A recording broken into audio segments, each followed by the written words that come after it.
북한 고위 간부들의 움직임이 심상치 않다고 합니다. 최근 참모부 중장의 탈북 소식에 북한이 뒤집어졌다고 하는데요. 바로 그가 가지고 탈북한 극비 문서 때문이죠. 이후 그가 국정원에서 들려준 이야기는 그 자리에 있던 사람들을 모두 경악하게 만들었다고 합니다. 뉴스에서도 알려주지 않은 오늘의 충격적인 사연, 바로 시작합니다.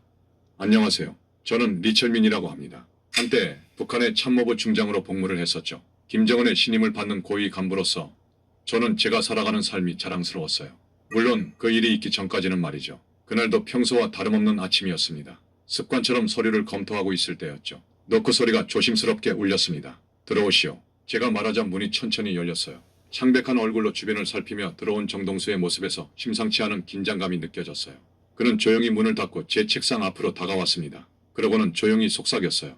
철민아, 아무도 못 듣지? 책상 밑에서 뭔가를 확인하더니 의자를 살짝 당겨 앉았습니다.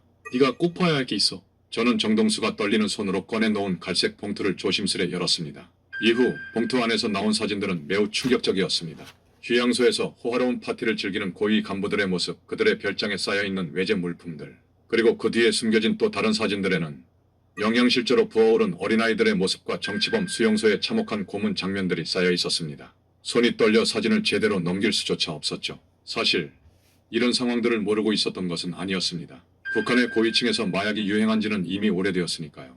그로 인해 성매매 문제까지 심각해 보위부에서도 골머리를 앓고 있다는 소식을 들었죠. 하지만 반대로 서민들의 생활을 직접 눈으로 확인하니 속이 울렁거리는 것만 같았습니다. 정동수는 의자에서 일어나 제 뒤로 돌아왔어요. 그러곤 등 뒤에서 낮게 속삭였습니다. 보위부 내부에도 우리 사람이 있어. 몇몇 동지들과 함께 준비해왔어. 철민아, 이 체제는 썩었어. 우리가 바꿔야 해. 정동수는 제 어깨를 굳게 잡았어요. 내가 필요해. 내가 없으면 안 돼. 그의 소나기에 힘이 들어갔습니다. 우리가 함께라면 이 땅을 바꿀 수 있어. 우리 아이들에게 더 나은 미래를. 말을 마치기도 전에 복도에서 발자국 소리가 들렸습니다. 우리는 본능적으로 굳어졌어요.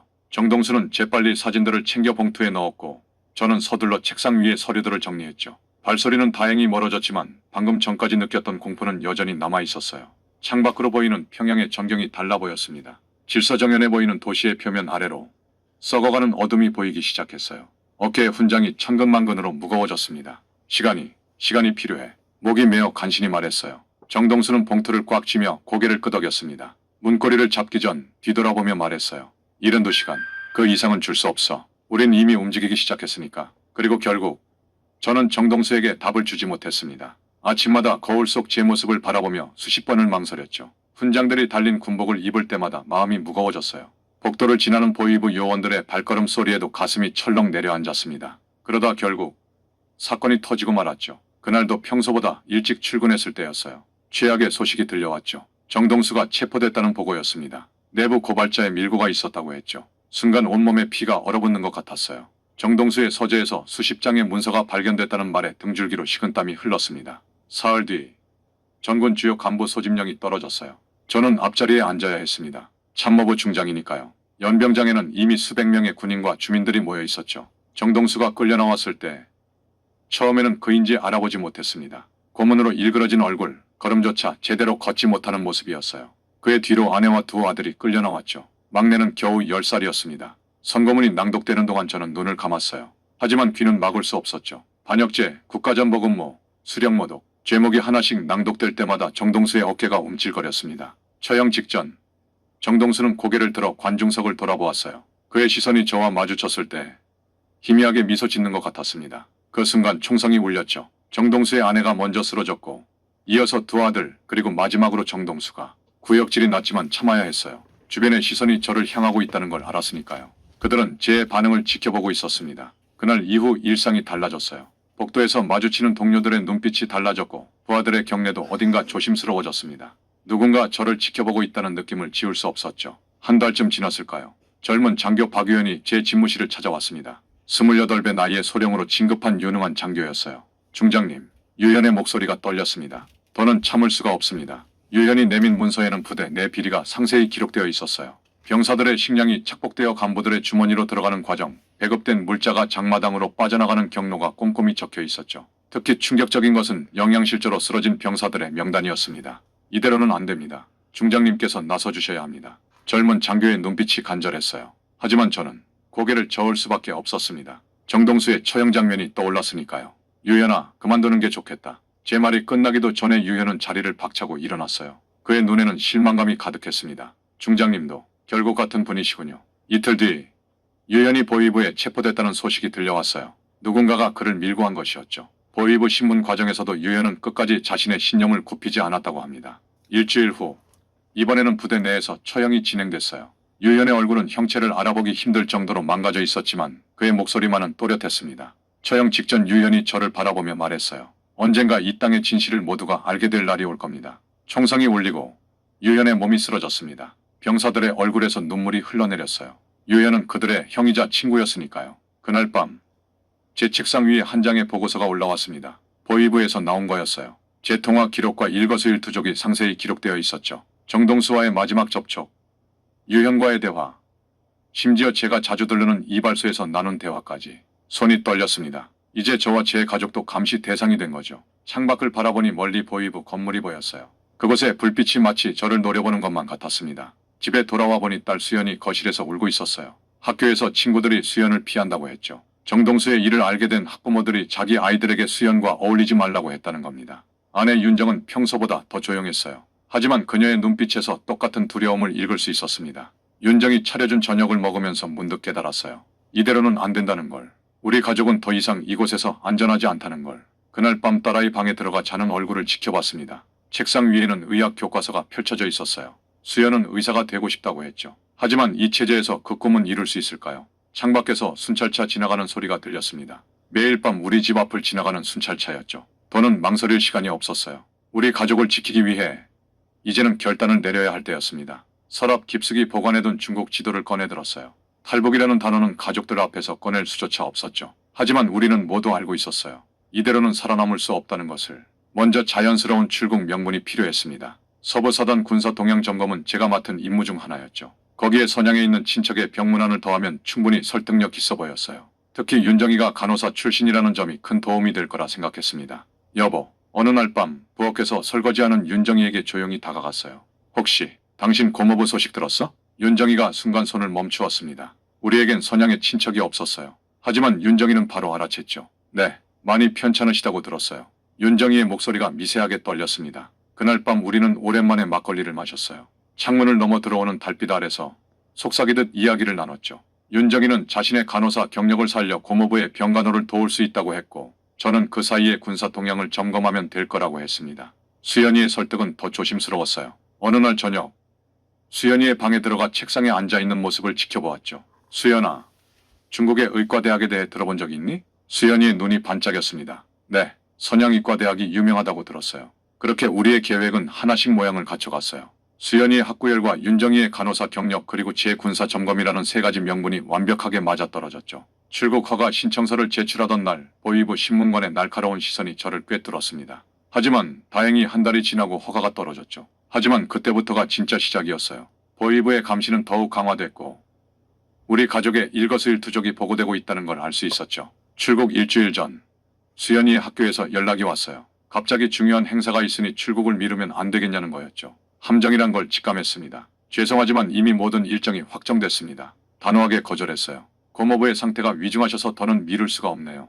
출국 전날 밤 우리 가족은 평소보다 일찍 잠자리에 들었습니다. 하지만 아무도 잠들 수 없었죠. 윤정이는 밤새 기도를 했고 저는 천장을 바라보며 모든 상황을 수없이 되새겼어요. 마침내 출국 당일 평양국제공항에 도착했습니다. 보위부 요원들이 이미 우리를 기다리고 있었어요. 수화물 검사는 그 어느 때보다 철저했죠. 이건 뭐요? 한 요원이 윤정이의 가방에서 의료 서적을 꺼내들었습니다. 고모부 병간호에 필요할 것 같아서 가져가는 겁니다. 윤정이가 침착하게 대답했어요. 또 다른 요원은 수연이의 가방을 뒤적이다 중국어 교재를 발견했죠. 중국어는 왜 공부하는 거요? 의학 서적을 읽으려면 중국어도 알아야 할 것 같아서요. 수연이가 또박또박 대답했습니다. 마지막 신문은 제가 받았어요. 검은 선글라스를 쓴 보위부 간부가 저를 따로 불러냈죠. 보위부 고위 간부가 공손하게 다가와 인사를 했습니다. 중장 동지, 죄송하지만 마지막으로 한 가지만 여쭤보고 싶습니다. 정동수 반역자 건에 대해서. 순간 심장이 멈춘 것 같았지만 침착하게 대답했습니다. 그래, 오랜 전우였기에 그의 배신이 더욱 안타깝네. 우리 조국을 배신한 자는 친구라도 용서할 수 없는 법이지. 보위부 간부는 깊이 고개를 숙였습니다. 귀중한 시간을 빼앗아 죄송합니다. 중장 동지께서는 가셔도 좋습니다. 탑승구로 향하는 발걸음이 천근만근이었습니다. 등 뒤로 꽂히는 시선들이 느껴졌죠. 비행기에 오르는 순간까지도 누군가가 우리를 불러 세우지 않을까 가슴이 떨렸어요. 좌석에 앉아 안전벨트를 매는 순간 윤정이가 제 손을 꼭 잡았습니다. 수연이는 창밖을 바라보며 깊은 한숨을 내쉬었죠. 비행기가 이륙하기 시작했을 때 우리 가족의 심장은 하나가 되어 뛰고 있었어요. 활주로를 벗어나 하늘로 솟구치는 순간 평양의 모습이 점점 작아졌습니다. 저 멀리 보이는 보이부 건물, 매일 출근하던 군부대, 수연이가 다니던 학교, 모든 것이 장난감처럼 작아지더니 이내 구름 속으로 사라졌어요. 윤정이의 눈에서 조용히 눈물이 흘러내렸습니다. 그것이 이별의 눈물인지 해방의 눈물인지는 알 수 없었어요. 어쩌면 둘 다였을지도 모릅니다. 하지만 이제 시작일 뿐이었어요. 우리는 이제 겨우 첫 발걸음을 뗀 거였죠. 선양에 도착해서 우리를 기다리고 있을 더 큰 위험들을 준비해야 했습니다. 하지만 적어도 이 순간만큼은 숨을 쉴 수 있었어요. 선양 공항에 도착했을 때는 이미 해가 저물고 있었습니다. 북한 대사관의 감시 때문에 공항 밖으로 나가는 것조차 조심스러웠어요. 약속된 대로 짐을 찾자마자 화장실로 향했습니다. 세 번째 칸의 휴지통 아래에는 쪽지가 있었죠. 동방호텔 342호. 이진석이라는 브로커와의 첫 접선이었어요. 호텔로 향하는 택시 안에서 윤정이는 손가락으로 차창을 긁었고 수연이는 마치 잠든 것처럼 눈을 감고 있었습니다. 하나라도 수상해 보이면 모든 게 끝이니까요. 342호실의 문을 두드리자 마흔 즈음 되어 보이는 남자가 문을 열었습니다. 이진석이었어요. 방에 들어서자마자 그는 TV 소리를 크게 키웠죠. 이제부터는 속삭이듯 이야기하셔야 합니다. 이진석이 작은 목소리로 말했어요. 무슨 일이 있어도 큰 소리는 금물이에요. 옆방에도 우리 사람이 있지만 언제 다른 누군가가 들을지 모르니까요. 이진석은 지도를 펼쳐놓고 우리가 이동할 경로를 설명했습니다. 선양에서 쿤민까지는 기차로, 그 다음 라오스 국경까지는 도보와 자동차를 번갈아 이용해야 했어요. 마지막으로 메콩강을 건너 태국으로 가는 거였죠. 최소 열흘은 걸립니다. 이진석이 말했어요. 그동안 북한 사람이라는 말은 절대 금물이에요. 조선적인 척하셔야 합니다. 제 군사훈련 경험이 도움이 됐습니다. 지도를 보면서 위험 구간과 은신처를 파악했어요. 국경 순찰대의 순찰 패턴도 예측할 수 있었죠. 하지만 가족들과 함께하는 여정은 훨씬 더 위험했습니다. 다음 날 새벽, 우리는 기차에 올랐어요. 쿤밍행 침대 칸이었죠. 창가에 앉아있는 동안 끊임없이 주변을 살폈습니다. 승무원이 올 때마다 가슴이 덜컥 내려앉았어요. 중국어를 모른다는 게 드러나면 안 되니까요. 배고파요. 수연이가 작은 소리로 말했습니다. 조금만 참자. 윤정이가 수연이의 손을 꼭 잡았어요. 곧 도착할 거야. 36시간의 기차 여행이 끝났을 때 우리는 이미 지쳐 있었습니다. 하지만 진짜 시험은 그때부터였어요. 쿤밍 교회의 한 여관에서 이진석을 다시 만났죠. 이제부터가 진짜입니다. 이진석이 말했어요. 국경까지는 산길로 가야 해요. 순찰을 피해서요. 그날 밤부터 우리의 도보 여정이 시작됐습니다. 달빛만을 의지한 채 좁은 산길을 걸었어요. 수연이가 힘들어할 때면 제가 업었고 윤정이가 지칠 때면 그녀의 짐을 제가 들었죠. 셋째 날 밤, 첫 번째 위기가 찾아왔습니다. 멀리서 개 짖는 소리가 들렸어요. 순찰대였죠. 이쪽입니다. 이진석이 우리를 좁은 동굴로 이끌었어요. 동굴 안은 칠흑같이 어두웠습니다. 박쥐 소리와 물 떨어지는 소리만이 들렸죠. 수연이가 무서워 떨었지만 소리내어 울지도 못했어요. 순찰대의 개들이 동굴 입구까지 왔다가 돌아갈 때까지 우리는 숨조차 제대로 쉬지 못했습니다. 정글로 들어선 지 닷새째 되던 날, 우리는 길을 잃을 뻔했어요. 폭우가 쏟아지면서 이정표가 되는 바위들이 보이지 않았거든요. 하지만 군사훈련에서 배운 지형 판단법이 도움이 됐습니다. 이끼가 자라는 방향이 남쪽이야. 제가 말했어요. 계속 남쪽으로 가면 라오스 국경이 나올 거야. 그렇게 우리는 다시 방향을 잡을 수 있었죠. 하지만 그날 밤 더 큰 시련이 기다리고 있었습니다. 윤정이가 고열로 쓰러진 거예요. 엄마, 수연이가 울먹였습니다. 약도 변변이 없었어요. 다행히 이진석이 가지고 있던 해열제로 버텼지만 그날은 발걸음을 더 옮기지 못했죠. 좁은 동굴에서 하룻밤을 보내야 했습니다. 여보, 미안해요. 윤정이가 떨리는 목소리로 말했어요. 괜찮아. 제가 윤정이의 이마를 짚으며 말했죠. 내일이면 나아질 거야. 그날 밤, 호랑이 울음소리가 멀리서 들려왔습니다. 수연이는 제 품에 안겨 잠들었고 저는 밤새 동굴 입구를 지켰어요. 군인 시절 야간 보초 경험이 이럴 때 도움이 됐죠. 다행히 다음날 윤정이의 열이 내렸고 우리는 다시 길을 재촉할 수 있었습니다. 하지만 발바닥은 물집으로 가득했고 온몸은 벌레 물린 자국으로 뒤덮여 있었어요. 아홉째 날, 우리는 마침내 라오스 국경에 도착했습니다. 메콩강을 건너 라오스로 들어간 후에도 여정은 계속되었어요. 라오스 정글을 통과해 비엔티안 근처까지 가야 했죠. 이제 라오스 국경 순찰대를 조심해야 합니다. 이진석이 말했어요. 그리고 비엔티안에서 태국 국경까지는 또 다른 접선자를 만나야 해요. 제가 여기까지만 동행할 수 있거든요. 우리는 라오스 정글을 이틀 더 걸어야 했습니다. 발에 물집이 잡히고 온몸이 벌레 물린 자국으로 가득했지만 이제 희망이 보였기에 견딜만 했어요. 드디어 비엔티안 외곽에서 새로운 안내인을 만났습니다. 그는 우리를 태국 국경으로 안내했고 국경을 넘기 위한 마지막 관문이 시작됐어요. 태국 이민국에 도착해서야 우리는 진정한 안도의 한숨을 쉴 수 있었습니다. 이제 정말 됐나요? 네. 안내인이 고개를 끄덕였어요. 이제 자유의 땅입니다. 강가에 발을 디디는 순간 우리 모두의 다리가 후들거렸습니다. 열흘 동안의 도주, 끝없는 공포와 긴장, 그리고 마침내 자유. 수연이가 제 품에 안겨 울음을 터뜨렸어요. 다 끝났어. 제가 수연이의 등을 쓰다듬으며 말했죠. 이제 다 끝났어. 하지만 우리는 알고 있었습니다. 이것이 끝이 아니라 새로운 시작이라는 것을. 드디어 우리는 진정한 삶을 시작할 수 있게 된 거예요. 멀리 동이 트기 시작했고 새로운 아침이 우리를 기다리고 있었습니다. 태국 이민국에서의 절차가 끝나고 우리는 한국 대사관으로 이동했습니다. 그곳에서 임시 여권을 발급받고 한국행 비행기표를 받았을 때까지도 이 모든 것이 꿈만 같았어요. 평생을 감옥 같은 나라에서 살다가 이제 막 빠져나온 우리에게 이런 자유로운 이동이란 게 실감나지 않았거든요. 인천행 비행기를 타기 전 수연이가 제 손을 꼭 잡았습니다. 아빠, 우리 정말 한국에 가는 거예요. 수연이의 목소리에는 여전히 불안과 기대가 섞여 있었어요. 비행기가 이륙하고 한참이 지났을 때 기내식이 나왔습니다. 따뜻한 밥과 반찬들. 평양에서 선양으로 가는 비행기에서는 감히 상상도 못했던 편안함이었죠. 윤정이는 기내식을 먹다가 울었어요. 그동안 얼마나 긴장하며 살았는지 그 눈물이 말해주는 것 같았습니다. 인천공항에 도착했을 때는 이른 아침이었어요. 거대한 유리창으로 쏟아져 들어오는 햇살이 우리를 반겼습니다. 북한에서도 도망치는 과정에서도 본 적 없는 풍경이었어요. 수많은 사람들이 자유롭게 오가고 공항 직원들은 여유롭게 웃으며 일하고 있었죠. 특히 충격적이었던 건 공항 직원들의 모습이었습니다. 북한에서는 상상도 할 수 없는 자연스러운 태도로 일하고 있었어요. 누군가 감시하진 않나 주변을 살피지도 않고 자유롭게 승객들과 대화를 나누는 모습이 신기했죠. 저기 봐요. 윤정이가 작은 소리로 말했어요. 저 직원이 승객한테 고개를 숙이네요. 맞습니다. 북한에서는 상상도 할 수 없는 광경이었어요. 윗사람이 아랫사람에게 허리를 숙여 인사하는 모습은 처음 보는 거였죠. 입국 수속을 마치고 국정원으로 안내되었을 때 솔직히 두려웠습니다. 북한에서의 경험으로는 조사라는 게 항상 폭력과 공포를 동반했으니까요. 하지만 그곳에서 우리를 맞이한 건 따뜻한 미소를 지닌 조사관들이었어요. 많이 힘드셨죠? 첫 마디부터 달랐습니다. 우선 따뜻한 차 한잔 하시면서 쉬세요. 조사실은 아늑했어요. 부드러운 조명, 편안한 의자, 그리고 테이블 위에는 다과까지 준비되어 있었죠. 수연이에게는 초콜릿과 과자도 건네주었어요.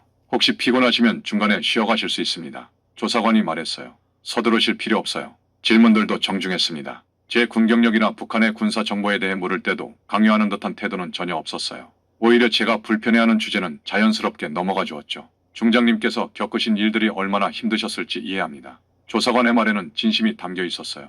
이제는 안전하십니다. 이틀간의 조사가 끝난 뒤 우리는 하나원으로 향했습니다. 처음 하나원에 도착했을 때 충격을 잊을 수 없어요. 깨끗한 건물과 잘 정돈된 정원, 그리고 친절한 직원들. 이곳이 정말 교육시설이 맞나 싶었죠. 여기가 우리의 새로운 학교예요. 안내하시는 선생님이 말씀하셨어요. 앞으로 12주 동안 이곳에서 한국 사회 적응을 위한 교육을 받으시게 됩니다. 우리 가족에게 배정된 방은 작았지만 깨끗했어요. 부엌과 화장실이 딸린 원룸이었는데 북한에서 살던 집보다 시설이 훨씬 좋았죠. 특히 24시간 온수가 나오는 게 신기했어요. 아빠, 여기 침대가 너무 폭신폭신해요. 수연이가 침대에 뛰어들며 소리쳤죠. 윤정이는 주방을 둘러보다가 또 눈물을 흘렸어요. 이렇게 좋은 시설에서 우리가 정말 살아도 되는 걸까요? 교육 과정도 놀라웠습니다. 한국의 역사와 문화, 민주주의와 자본주의의 기본 개념, 그리고 실제 생활에 필요한 기술들까지 모든 것이 새로웠어요. 특히 자유롭게 질문하고 토론하는 수업 방식은 충격적이었죠. 질문해도 괜찮아요. 선생님들은 항상 우리를 격려했어요. 궁금한 게 있으면 언제든 물어보세요. 수연이는 학업 지원 프로그램에 참여했고 윤정이는 직업훈련 과정을 시작했어요. 저는 한국 사회의 기본적인 법과 제도를 배우는 데 집중했죠. 모든 것이 새로웠지만 그만큼 흥미진진했습니다. 하나원에서의 일상은 규칙적이었어요. 아침 식사, 오전 수업, 점심시간, 오후 수업. 하지만 북한에서와는 달랐죠. 누가 감시하거나 강요하지 않았어요. 모든 것이 우리의 선택이었고 그래서 더욱 열심히 했던 것 같아요. 저녁이면 가족들과 함께 하나원 뒤뜰을 산책했습니다. 철조망은 있었지만 그건 우리를 가두기 위한 게 아니라 보호하기 위한 거였어요. 그 울타리 너머로 보이는 서울의 밤이 그렇게 아름다워 보일 수가 없었죠. 여보, 어느 날 밤 윤정이가 말했어요. 우리가 잘 선택한 거죠. 그래, 저는 확신을 가지고 대답했습니다. 우리는 옳은 선택을 한 거야. 그날 밤 처음으로 편안하게 잠들 수 있었어요. 더 이상 누군가가 문을 박차고 들어올까봐 두려워하지 않아도 됐고 새벽에 갑자기 정치학습이 있을까 걱정하지 않아도 됐죠. 우리 가족은 마침내 진정한 의미의 안전을 느낄 수 있었습니다. 하나원에서의 마지막 날, 우리는 12주 동안 써온 일기를 받았습니다. 그 페이지들을 넘기며 우리가 얼마나 많이 변했는지 실감했어요. 처음엔 서투른 한글로 겨우 몇 줄 쓰던 것이 어느새 마음을 담아 페이지를 가득 채우는 글이 되어 있었죠. 퇴소하는 날, 작은 임대 아파트로 향하는 차 안에서 우리 가족은 모두 긴장했습니다. 이제 진짜 한국 사회로 나가는 거예요. 더 이상 하나원이라는 보호막은 없었죠. 서울의 거리는 우리가 상상했던 것보다 더 놀라웠어요. 늦은 밤에도 밝게 빛나는 네온사인들, 24시간 문을 여는 편의점들, 걸음을 멈추고 그저 거리를 바라보기만 해도 가슴이 벅차올랐습니다. 여보, 저기 봐요. 윤정이가 편의점을 가리켰어요. 밤에도 문을 열어두네요. 수연이는 처음 보는 모든 것이 신기한 듯했죠. 아빠, 저기 자판기에서 음료수가 나와요. 돈만 넣으면 되는 거예요. 우리 가족의 첫 집은 작은 임대 아파트였습니다. 방 2개의 거실 겸 주방이 전부였지만 우리에겐 궁전 같았어요. 특히 베란다에서 보이는 서울의 야경은 말로 표현할 수 없을 만큼 아름다웠죠. 새로운 삶은 바쁘게 시작됐어요. 수연이는 학교에 다니기 시작했는데 처음에는 적응이 쉽지 않았죠. 하지만 수학과 과학 시간만큼은 달랐어요. 선생님이 칭찬해 주셨어요. 어느 날 수연이가 학교에서 돌아와 자랑했죠. 제가 푼 문제 풀이 방식이 독특하대요. 수연이의 꿈은 점점 구체화되어 갔어요. 아빠, 저 의사가 될 수 있을까요? 그 말을 들을 때마다 가슴이 뭉클했습니다. 북한에서는 감히 꿈꿀 수도 없었던 일이니까요. 윤정이도 자신만의 길을 찾아갔어요. 요리학원에 등록해서 한식조리사 자격증 공부를 시작했죠. 언젠가 우리만의 작은 식당을 열고 싶어요. 윤정이가 요리 실습을 마치고 돌아와 말했어요. 북한 음식과 남한 음식을 함께 내는 그런 특별한 식당이요. 가장 큰 충격을 받은 건 지방선거 때였습니다. 거리마다 현수막이 걸리고 사람들이 자유롭게 자신의 의견을 말하는 모습이 신기했어요. 저 후보는 환경 정책이 엉터리야. 한 시민이 친구와 이야기하는 걸 들었죠. 난 오히려 그 정책이 괜찮던데 다른 사람이 반박했어요. 그런데 더 놀라운 건 그 다음이었습니다. 서로 다른 의견을 가진 사람들이 격렬하게 토론하다가도 곧 웃으며 같이 커피를 마시는 거예요. 북한에서는 상상도 할 수 없는 광경이었죠. 투표소에 줄 서 있는 시민들을 보며 깨달았습니다. 이곳에서는 사람들이 진정으로 자신의 주인이구나. 매일 저녁, 퇴근 후에는 베란다에 나가 서울의 야경을 바라봅니다. 반짝이는 불빛들이 마치 별처럼 보여요. 그때마다 북한에 있는 동포들이 생각나죠. 우리가 찾은 이 자유가 언젠가 북한의 하늘에도 닿을 수 있기를 작은 기도를 올립니다. 우리처럼 목숨을 걸고 자유를 찾아 떠나는 사람들을 위해서, 아직도 그곳에서 고통받는 사람들을 위해서. 저의 이야기는 이렇게 끝이 나지만 저희 새로운 이야기는 이제 시작입니다. 지금까지 저희 이야기를 들어주셔서 감사합니다. 구독자님들의 가정에도 항상 평화가 있기를 진심으로 기도하겠습니다. 구독과 좋아요는 큰 힘이 됩니다.